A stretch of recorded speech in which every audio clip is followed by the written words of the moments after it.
how are you? I'm good, thank you. Who am I speaking to? Zaza Muchemwa. Okay. I'm a poet, playwright, theatre director, and as administrator. I'd like to call myself a dramatic arts practitioner. I think then that encompasses involves everything that I do as an artist. Okay. Talk to me about where you grew up, family, and okay. Yeah. So I grew up in a very small place outside of Muchemwa town called Bondolfi Mission. Okay. My parents worked there. My dad was a lecturer at the Bondolfi Teachers College, and my mom was the nursing sister in charge at the local clinic. Right. So that's where we went to school, primary school, and then high school. We went to me and my siblings went to different schools outside of Bondolfi. Okay. And then eventually we moved away from there because jobs changed and all. But I always think of Bondolfi as the place where I spent my formative years. Right. And I'd like to go back there someday. Okay. You know, just to revisit childhood places where we used to get up to all sorts of mischief. Climbing trees, fishing tadpoles out of ditches that would fill up with water. It's a very hot place. Okay. And it was a mission, so that means that you had, you know, modern amenities, but also surrounded by villages. Oh. So it was an interesting community. Okay. And small community, interesting community where you feel like you're part of a village. Nice. And it was so far away from town and other things, so it's a different experience. Okay. And every time I think of a place that is quiet, a place where you can, you know, find yourself as a person, or even find yourself, I think of Bondolfi. Okay. Of course, there were lots of things that also happened in Bondolfi, but that's where I grew up. Okay. Why haven't you gone back then? Well, we don't have a home there. Okay. We only had a home. Oh, that time. We were working. Okay, and then and then they moved jobs and. So the mission is still there. The mission is still there. It's a Roman Catholic mission. So they built a teachers' college, a primary school, a clinic. And of course, it actually boasts one of the most beautiful churches in Zimbabwe. Okay. When you look at churches that were built beautifully and nicely, Bondolfi is one of the places that has churches like that. Nice. So but definitely, I'm going to go back there one day to rediscover places. Yeah. And self. And self. I love that. Yeah. So how? It seems like you're growing up. Your childhood was very sort of filled with different, you know, like you say, with the growing up in the mission and then leaving it afterwards. But how were you? I guess I'm trying to find out, where did the dramatic arts come from then, during that time? Did you know what you wanted to be as a child? I know. I wanted to be a lot of things as a child. So you're always creative, I guess. Well, I've always been creative, but also I think the family setup. We had books at home, lots of books, music, films, and then our parents would also take us to places like the Teachers College would also have some live shows there. So they would also invite groups to come and perform at the college, like from outside of Bondolfi. So plays, music. Would also even have Spitzkop. And so we had exposure to live performance through that.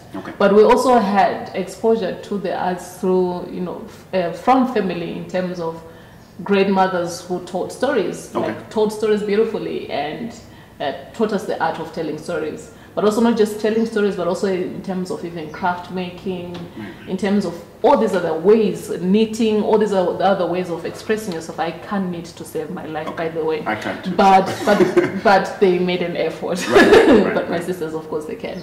And I guess so. It's always been part of me, and it's always been part of my upbringing. It's my home space, even school as well. It was encouraged. It was cultivated.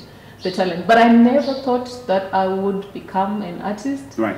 Because I growing up, I didn't see people that I knew who were actually making money out of that. It felt like something that happens in far off places, in the big cities. And I always used to think, oh my goodness, one day, if I manage to get to Harare, the moment that I get to Harare, I'm going to meet with my first opportunity. And it didn't necessarily happen like that. It was now a matter of volunteering at places like the Old Theatre and the Park, as a person to just do everything but not get paid, you know, just lifting things, you know, just being a general dog's body, but also going to places like the book cafe to perform poetry. That's also how I got my entry into professional. How did you into professional? Into the professional space. Okay. But of course, I guess the amateur or the foundational space was home, seeing those other shows that we would see when I was growing up, and also of course then my grandmother's telling stories, singing songs, craft making.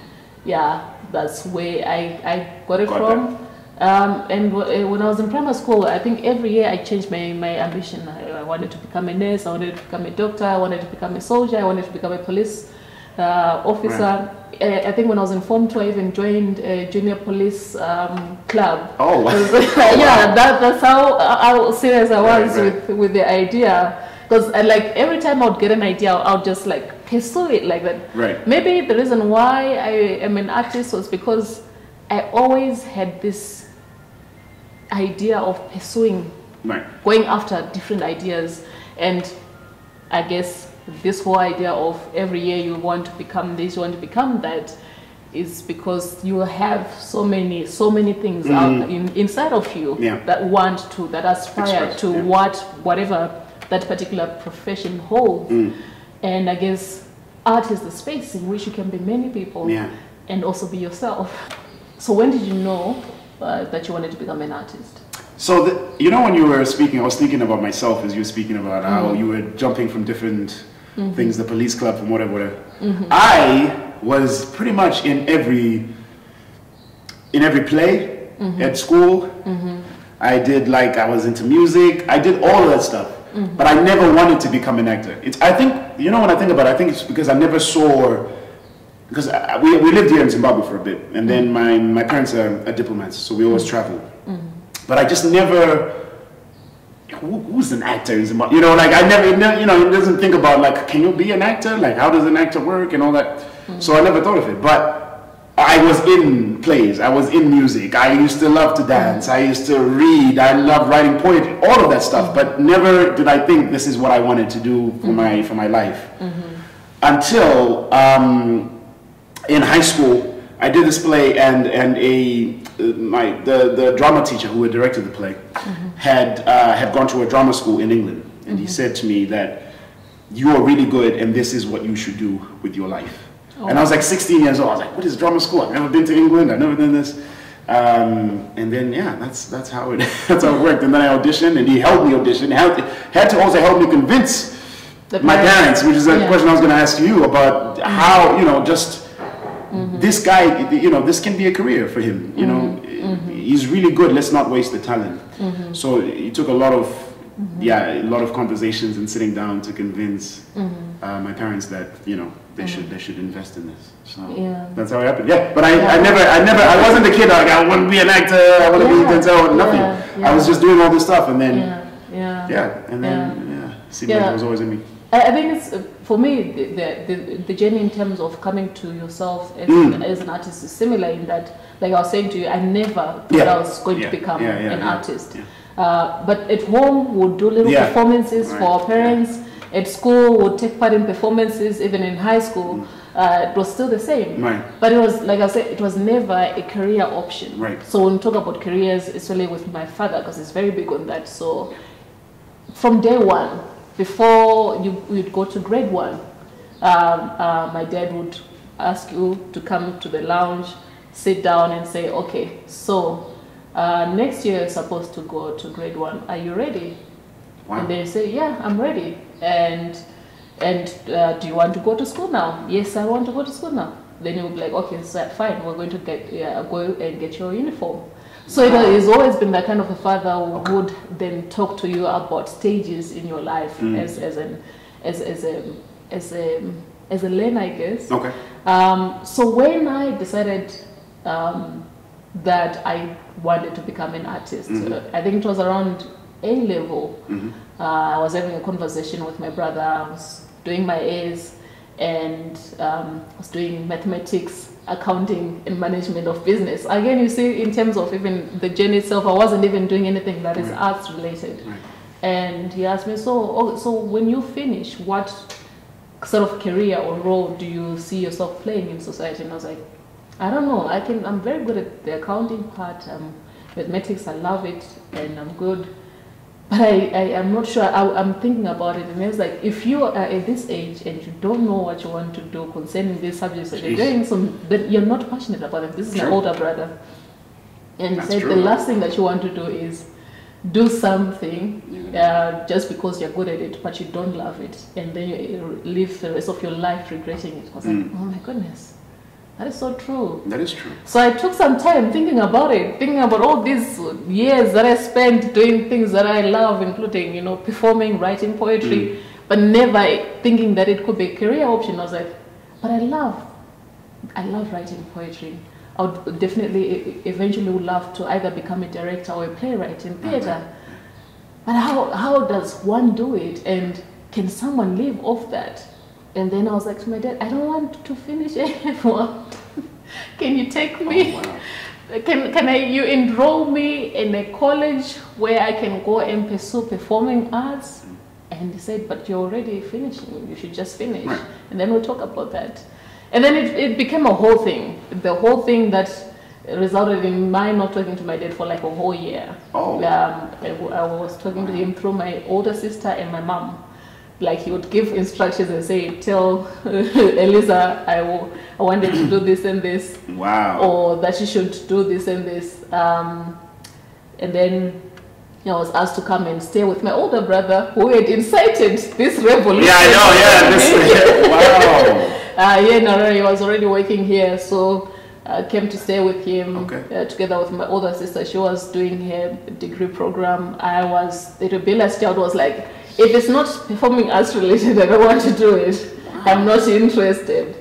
And eventually, I guess, when I started volunteering for these things, because my brother was like, okay, fine, this is the option that you have. Either you finish, and because I ended up writing in June. I was like, I'm done.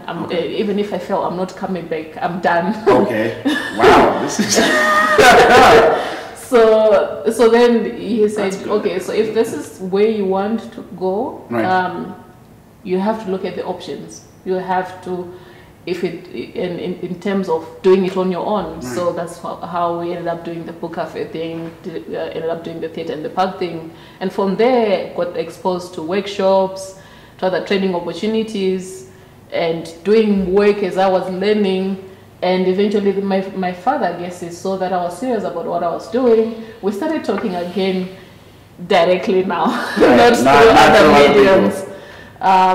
And to this day is one of my greatest supporter. And of course, my mom was day one. She's like, you know, we have to support our children with their dreams, you know. So now he's a kind of person where if there's an opportunity somewhere, whether it's a writing opportunity, whether it's writings on performing arts, on drama, on theater, or on anything, he sends it to me.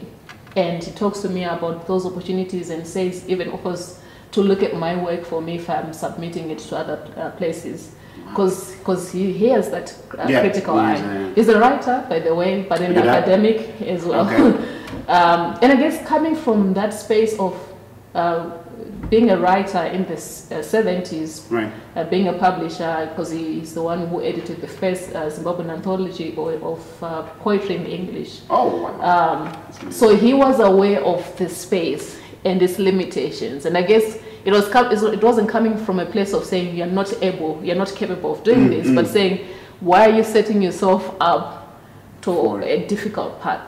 if you go to university, you get your qualification, you get a nice job, Yeah. and So then no you matter can what happens, pursue your art on the side, or as a hobby or whatever. But I was like, this is my path. I'm going towards that. So I guess sticking to that path. Once I realized what it is that I wanted to do, I think there's one performance I watched at Charles Theatre, because I went to a high school at Victoria High School in Masvingo. Okay. And it was called Vuka Samora, I think. Okay. Ted Mungendisi, Shabango, and I don't remember the other guy. It was a two-hander. Okay. And this was the first time that I was seeing theatre in that particular form, because I was used to, you know, the spectacle. And it's like real. So this two-hander, I was floored in terms of how they managed to show these multiple characters and take us places, even though because when we saw the set, it was just I think it was a frame, a wooden frame, and something else. And I was like, so where's the rest of? In my mind, I was like, where's the rest of the set? There's the sofa. So just being mesmerized by their performance and their ability to actually take us places with minimal props and costume and playing multiple characters, just the two of them. I was like, wow, this is incredible. This is the kind of work that I want to do. I think, and this was on the back of the conversation I'd had with my brother when he was asking me, is this what you want to do? You better do something that you love, that you're passionate, because you don't want to, so that you don't live to regret your life. So, and many years later, I don't have money, but at least I can afford to take care of myself, and I get jobs that take me places as well. Okay. So, that is. I'm still here, and I love what I do. So even when the money is slow in coming, or when it doesn't come, I don't get so heartbroken, because the amount of time and effort I put into it is the result and the reward that I'm looking for beyond. You know, of course, I do want to make money. I don't want to do anything for free. I don't want to be exploited. But going through that process for me is the reward. Sharing with people who love the work and have them enjoying it and coming back to and say, oh, I came and watched this performance of yours and it really moved me. Or when I came and watched this performance of yours, after that I decided I want to go and write something, or I decided that I wanted to go and direct something. For me, that is the reward. That is the bigger reward beyond everything else. Everything else, yes, please keep it coming. I want it to come. But that for me is the thing that keeps me alive. That's amazing. That's amazing. Thank you for sharing. Because you're right. I think if you're not really passionate about it, it's never gonna, especially in what we do. Exactly. And also within our Zimbabwean context, with so many things will be happening that no matter how much you do the right thing, it still doesn't work. Sometimes it doesn't work out. Like, you do everything, your marketing, you do your rehearsals, you put your things together, and then you don't get the audience that you believe you deserve. And then you get disappointed. So I've also learned to also set my sights on achievable goals and things that have meaning to me.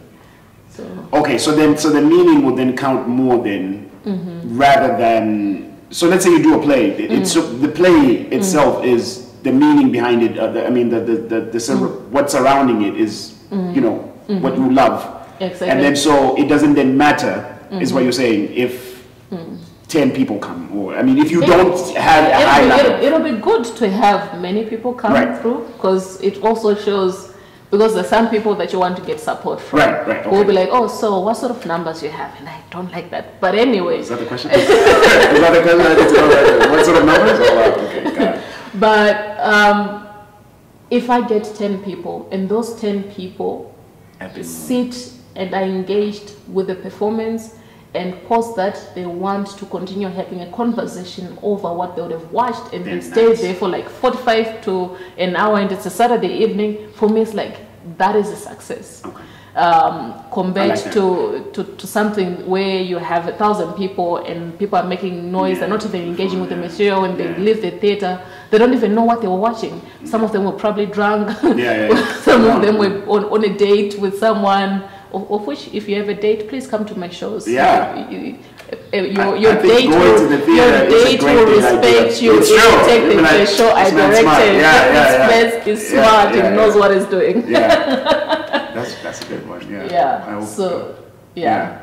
So I think for me that is what I value more. Okay. I think the numbers are good because we need the numbers, especially for theater.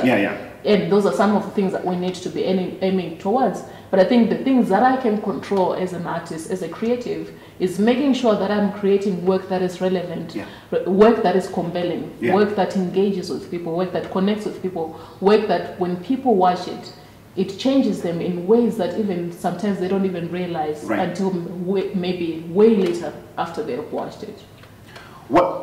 Since we're talking about theater anyway, what is the state of theater right now in Zim? Like you've mentioned the Charles Theater, right? Yeah, Charles Wilson Theater. And I know I'm trying to name Theater in the Park, Reps Theater, and I know Jason Pepper is just, he's just done that. Those are the theaters that I know probably there are others, right? In Zimbabwe and whatever. Yeah.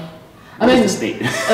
Are people coming to the theater like we know theater is illegal, for example? People are coming to the theater, so we have the theaters that you've mentioned in Harare. We have Charles Wilson Theater in Muchemwa. We have Koto Theater in Mutare. Okay. We have Bulawayo Theater in Bulawayo. So the spaces are there? The spaces are there. Okay. Some of them, they have a bit of contention. So like Koto Theater is good. Now we have Mavazuva Hub, which is now kind of taking care of the theater and then paving the way for creatives to actually come and make theater there. Right. But they had kind of been taken over by political parties using them for other means, and churches as well. So the spaces are there, and you find that there are people who are also creating work to engage with the space, to also create and to grow and nurture audiences. And I think that's one of the things that we need to be working towards.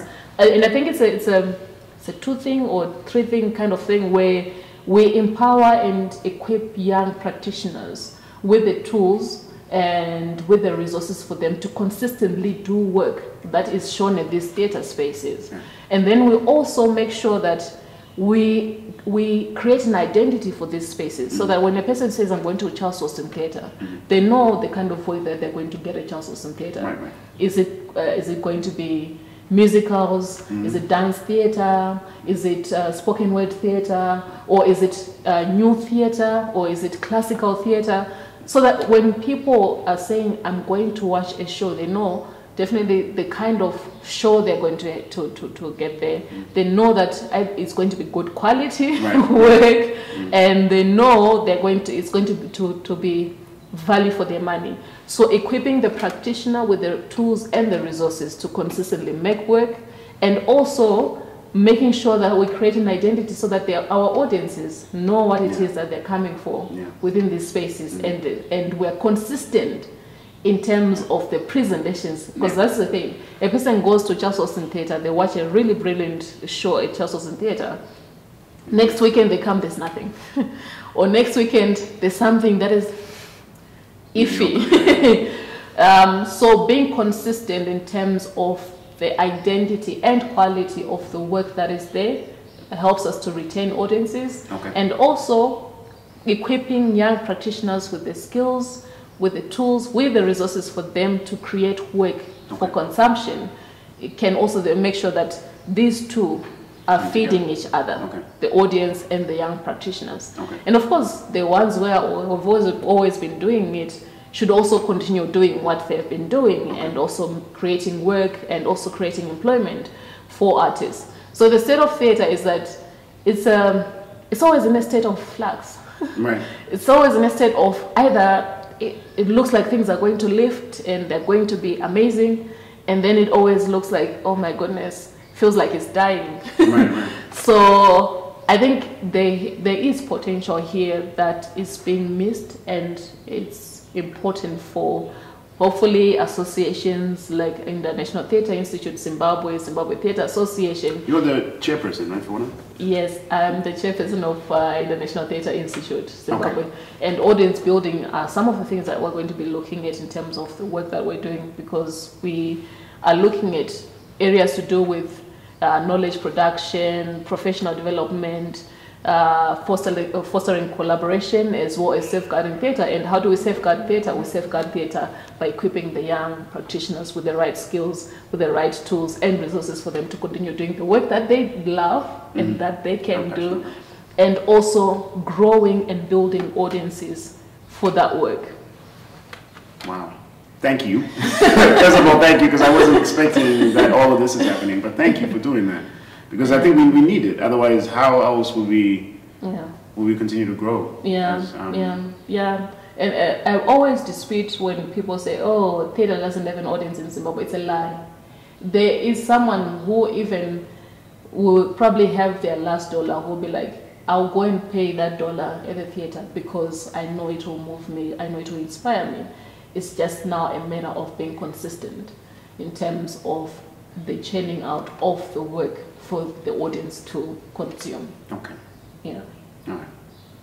That's amazing. Thank you again. I have to say thank you, because I obviously theatre. I know that's our connection is theatre. Yeah. It is. You know, you go to these other countries, and I just want to talk about just the West, but like even South Africa. But okay, maybe South Africa's, you know, they have a lot more money, but. You go to these different countries and you see how passionate it is about they are about theater.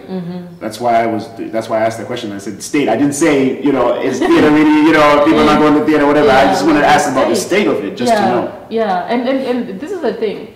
The theater shouldn't be allowed to die, because theater is such a visceral and such an immediate space for us to figure out who we are, for us to really interrogate some of the things that we do as communities or as society, and for us to imagine a better future for ourselves, for our community, for those who are going to come after us.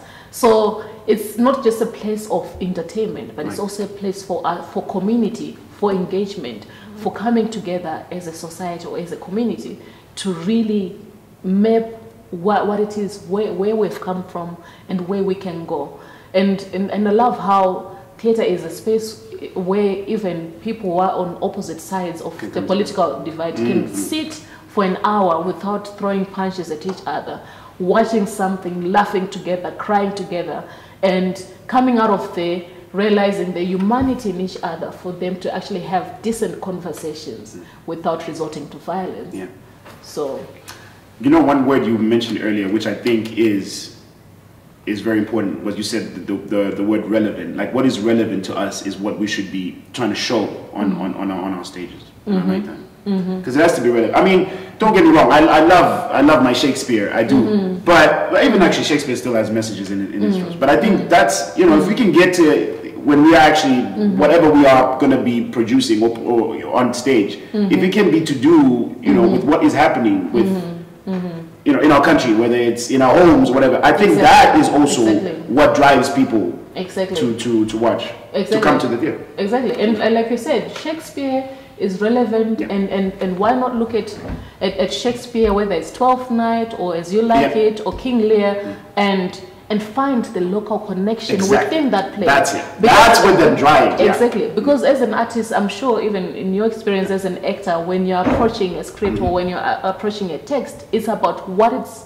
speaking to you, what it's saying to you, and working from there. Exactly. And if there isn't that connection, then it's like, it's the same for our audiences. They also have to be like, okay, fine, I love me some Shakespeare, but what is the connection? To me as a Zimbabwean? And if we can get to a place where even if we're going to be doing Shakespearean texts and we're adapting them to the local context, like what other people have been doing, you've got people. You've got a hold on people, because, and you can then hold up a mirror to them so that they can see the humanity of themselves and others. And we can, of course, it may not be Care Bears, rainbows and all, but we get to a place of understanding. And we get to a place of appreciating each other as human beings. Okay, so then slightly moving, tell me more about them being a woman then in I love this question. I have to ask this one. I have to. I know. I already know what you're going to say, but yeah, have your water, and then tell me also. But then in that, how are we getting somewhere? Is it going to change? I mean, you could say you're at the top right now. Not you know what I mean. You're at the top in the sense that you know. I'm not going to. You can see it. Yeah. Okay. All right. But being a woman.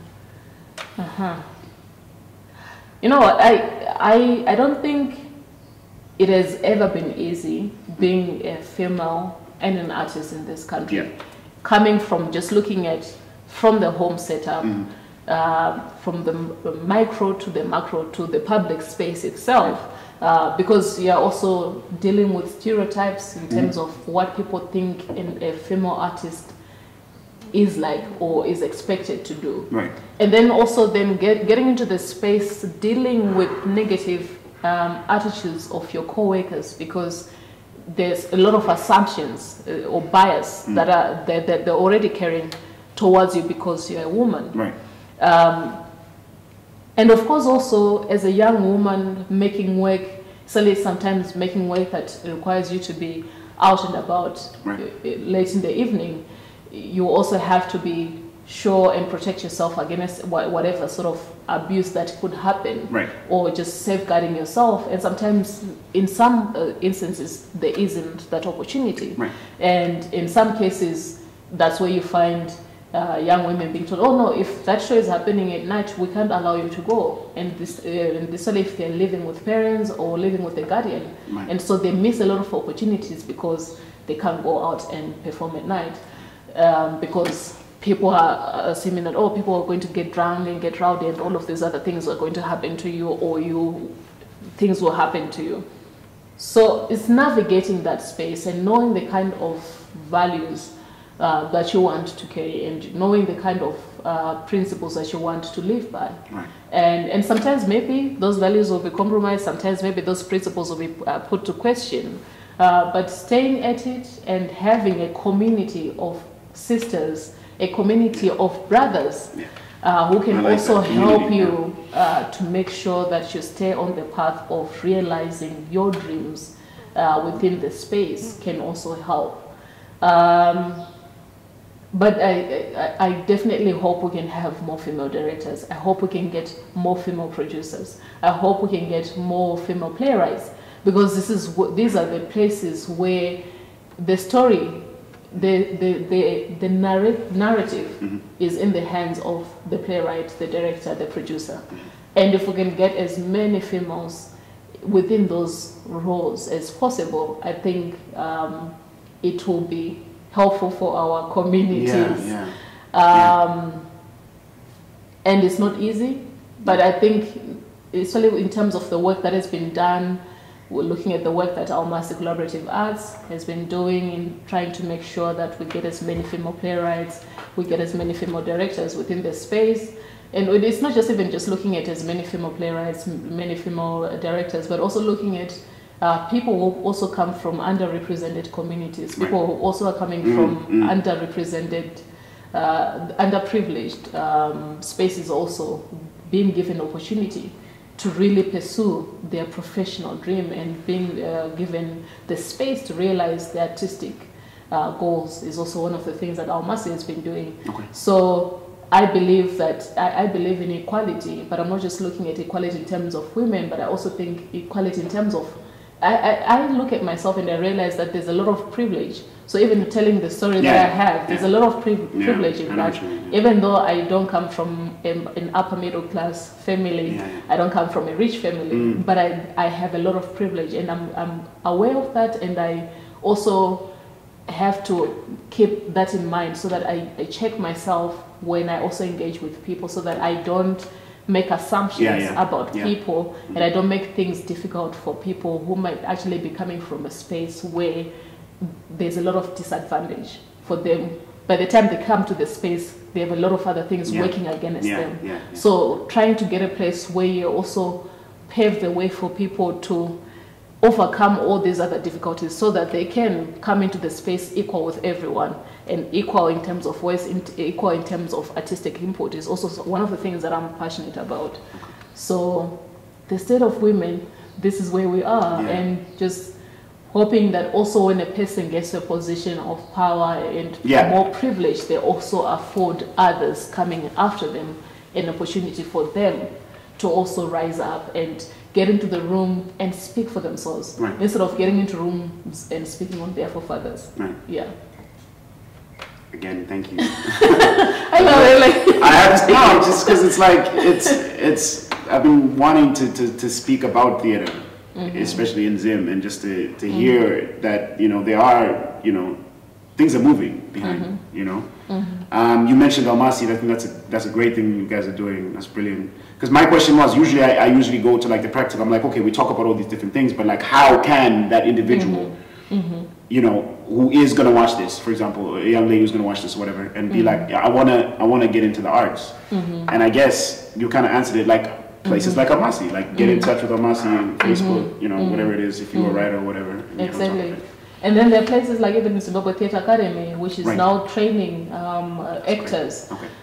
So there are lots of things that are happening, and I guess coming to our massive Facebook page, coming to Zimbabwe Theatre Academy, and also just realizing that you might not get the opportunity that you are looking for from Almasi at that particular time, or from Zimbabwe Theatre Academy, but maybe you might be connected to another opportunity through them.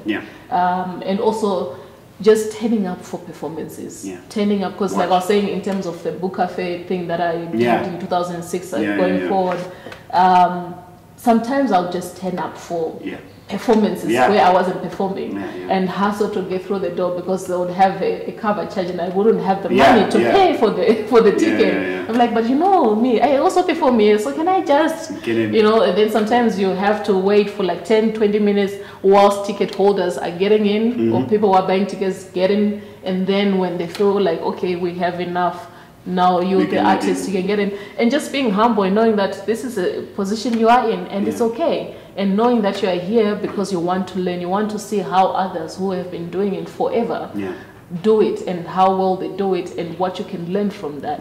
And I think that is important. As an artist, expose yourself to as much as you can.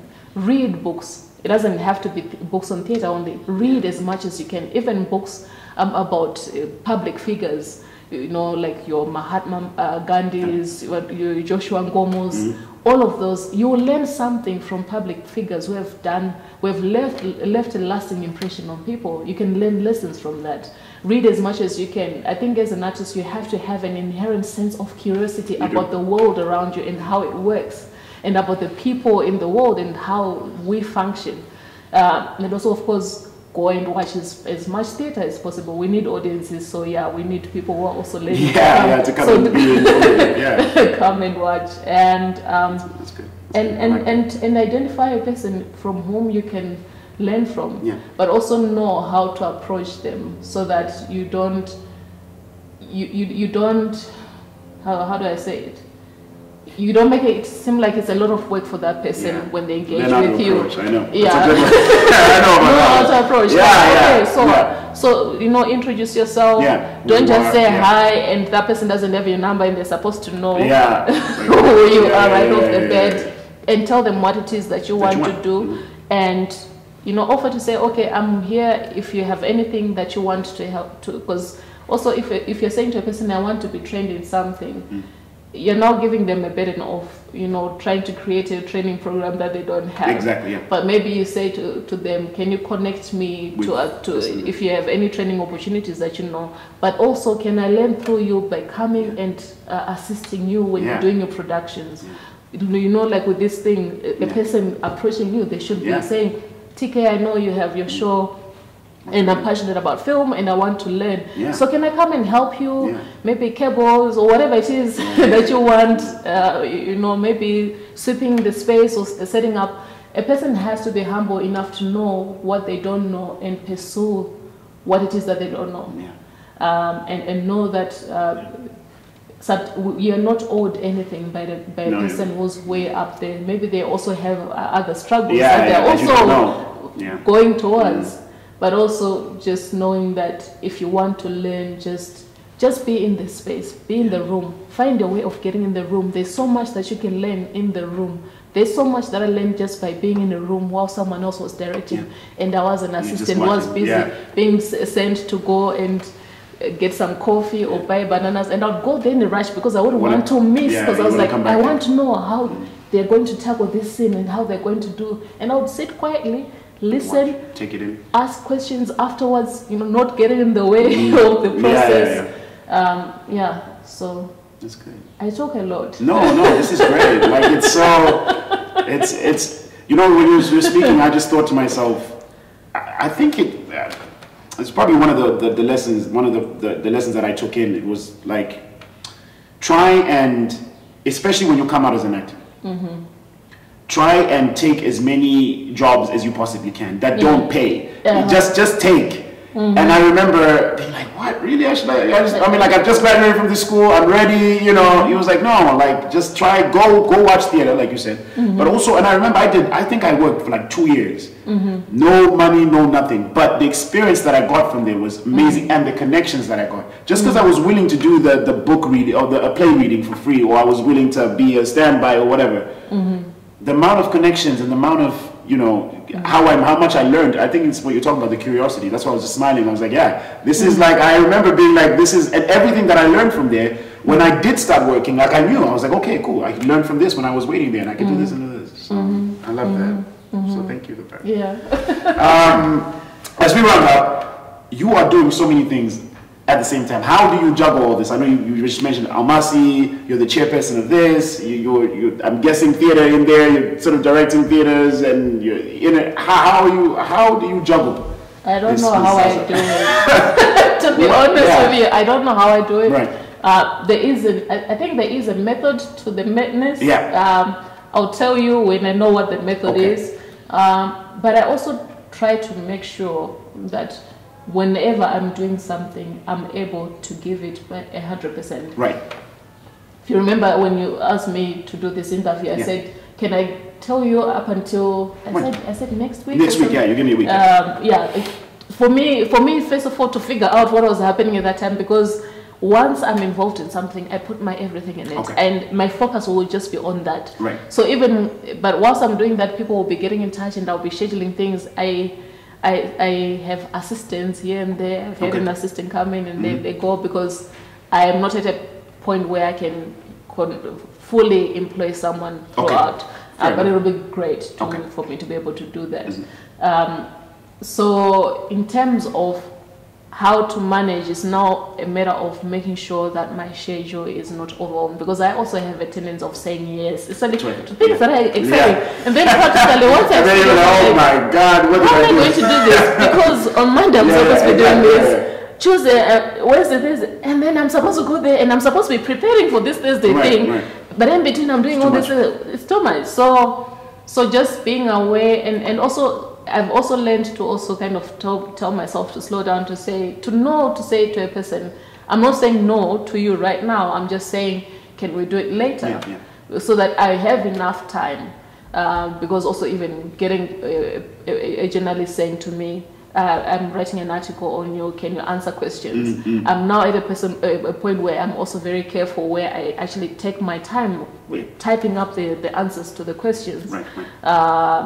Before I'll be like, yes, I'm excited, I want to be written about in the newspaper. Then I send my answers, and then I see the article, and I'm like, what? This is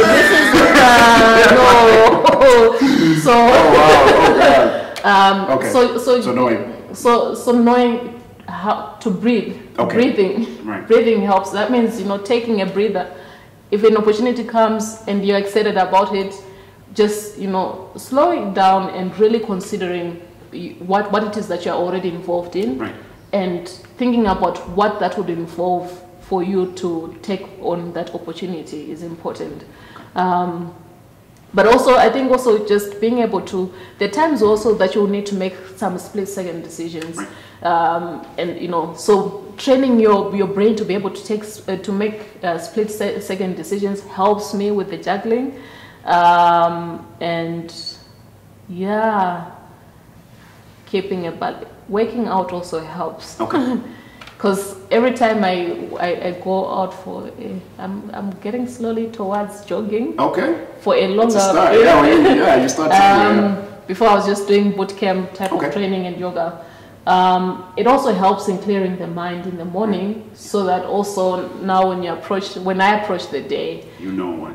There's a semblance of less noise in my head for me to be able to spread it out, so that I am also able to figure out my day. And also, there was a time when I used to think I didn't have time because, you know, as a Zimbabwean, there's so much. It's very easy for a person to die young. So I was at a point where I used to be like, oh, the time that I have is now, so I have to do everything now. But you know what? Whatever you manage to do in the time that you have is okay. That's what you're meant to do. So those are some of the things that I've also been telling myself. In order for me to make sure that I also don't take on too much. But definitely, I think what also helps in terms of the work that I do, whether it's the work at International Theatre Institute, Zimbabwe, or the work at Almas Collaborative Arts, it's work that speaks to each other. And saying that, so there is always a way of balancing. My day starts quite early and finishes late.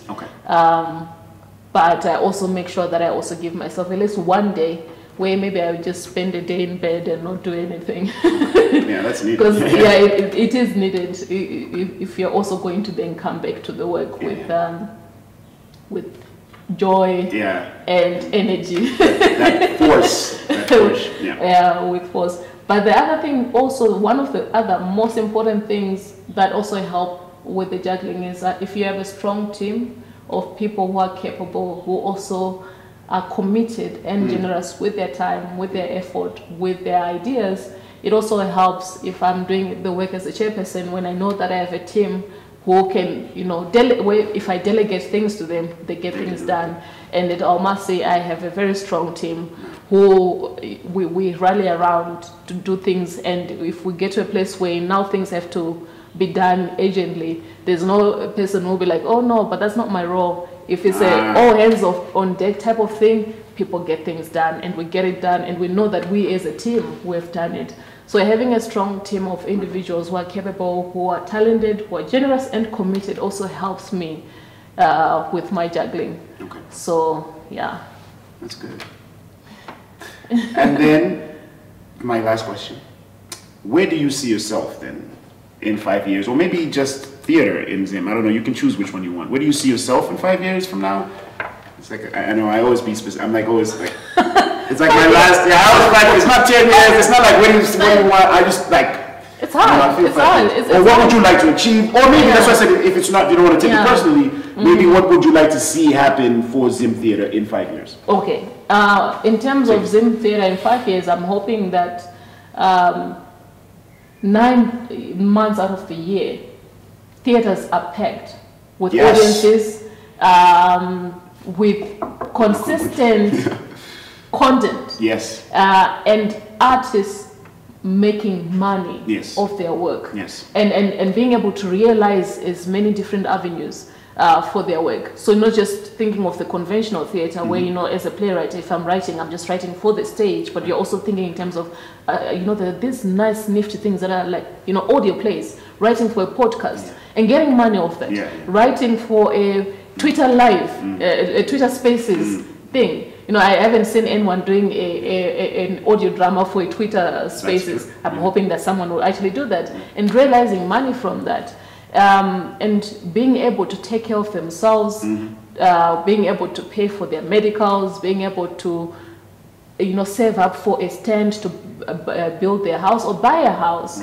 and you know, basic things that a person will not have to struggle for. So I'm saying, for me, 5 years from now, I'm hoping to see that the people who have been doing work in theater for the past 10, 15 years are now at a point where they can now actually own their own places of living, transport, and are now able to give back into the space by producing, you know, putting their own money to produce really compelling and amazing Zimbabwean work. So that's what I'm hoping will happen. And we have as many more people coming into the theater, creating work, more people being trained, more people engaging with the work. So I'm seeing 5 years from now, a very vibrant theater space where people are coming all the way from Egypt, coming to Zimbabwe to come and see the giraffes and the theater. Yeah. So, yeah. That's good. Yeah. Hopefully, 5 years. 5 years. It's very ambitious. I think so. It's very ambitious. Because you guys are doing, you know, like you said with Almasi and the Institute, you guys are doing, and theater, was it the Zim Theater Academy? Zimbabwe Theatre Academy, I teach there. Okay. I'm not the one who's heading there. Okay. So, yeah, but just the fact that these are there is what I'm talking about. Yeah. And I can help. Yeah. And what are you going to be doing 5 years from now? What am I going to be doing 5 years? Interviews? You know, I really want to direct films, Zaza. Yes. I really want to, like, I'm writing something at the moment, and I want to direct, I'll tell you now, actually. So I want to direct. There's this, so I didn't know. We, in 1980, that we won the gold medal for hockey. Did you know that? The women's hockey team won the gold medal in 1980. Ah, that's Olympic why. Gold medal, That's why there was always the hockey mamas in Mashingo. Oh, really? Yeah. They always wanted to make sure that their children would get to. Oh, wow. Oh, that's why. Yeah, so I didn't know that. Yeah, but it's only, I mean, I don't want to put us down, but I think like there was a ban of something, so other countries couldn't come, and South Africa couldn't come in 1980, so during that apartheid era, there is, so some countries weren't there, but we still won. So it's, I mean, the top countries weren't there, is what I'm saying, but we still won. So I wanted to, so I'm writing like I'm making a dramatic, I'm going to do a short film first. So I'm just finishing it up now, and then hopefully after that, then I can probably get funding to make it a full feature one. So that's what I'm working. But yeah, so in 5 years, I want to have directed my first. I'm sort of 2 years in now, a year in now with this camera stuff. So hopefully still continuing with Just for Women, and you know, shedding a spotlight on so many things that you know women in Zim are doing behind the backgrounds that we don't see. You know, so I want to continue to do that. I'm excited. I hope you manage to do it, and I hope you also produce more. And this is the thing also, if as a producer, you know, you can get actors from theater. This is also another avenue for actors to make money from. You can collaborate with the playwright because of course it's a different medium, but also, you're speaking in the same. So you can collaborate with the playwright to do that, to write a screenplay. I will. Wow. I know, right? I know. I'm nervous, but I think we'll get there. I want to. I feel like I've sort of moved from that, although I don't think you can ever lose it, but from just being an actor to more sort of behind. I know that's really bad for me to say that. I mean, I love acting still, and I love, you know, but I feel like now more I'm sort of enjoying this role of sort of being behind the camera or writing more. Although I don't mind if an opportunity does come, I'll go on stage. But I think as I'm getting older now, I'm sort of stepping back and just sort of trying to get back, like you said, put back the money in there, put it back to Kate. That's what I'm trying to do. It's not just a young miss. Acting. No, it's not. It's for anyone. No, And so, and just because, and I totally agree with you in that in terms of, you know, stepping back and doing work more in terms of what you where you are at. Exactly. As a person. Maybe that's the. And just because you're not doing it as often as you did before doesn't mean that you've stopped, and it doesn't mean that it's not something that you. Because I'm already plotting to cast you in a. Oh, please do. In a play that I'll direct. I'd love to be directed by you. Just listening to you now, I was like, I want to, I'd love to be directed by you. I love that. I love that. So. Thank you, Zaza, for coming to Just for Women. I appreciate you. I appreciate the work you're doing, and I hope you continue doing it. Oh yeah, definitely. As long as I have breath in my body, I think I'm going to be doing this work. As long as I have breath. As long as you're breath. And keep going. Yeah, I'll keep going. Yeah. We need you. So please go. Keep going. It's good for me. It makes me feel good. No. Thank you so much. Oh, thank you. Thank you. And thank you for having me in this beautiful place at Spitzkop Leisure Center. You have to come back at some point. You have to come back at some point and just... we have a band and outside stage and food and all that stuff. Wow. Yeah, do come back next time. Yeah. I'll be back. I'll be there. Thank you. Thank you. So, how was it? We're done. See, I didn't even touch the questions. I touched a little bit. You can check it out. Yeah. You I touched some. This one. I touched some. I was gonna go in, this is the thing. Well, I never ended know, up honestly. answering some of your questions. Exactly. So that's why. So I was like, oh, she's already answering about the track. She's giving tips, and she's doing. I was like, because one of my last questions was like, oh, you know, do you have any advice for? And you were like already on. I was like, okay, this is perfect. This is perfect. I don't need to do anything. So, and then, as we finish up, I used to do a little selfie with you. That's okay. So on there, right where you want.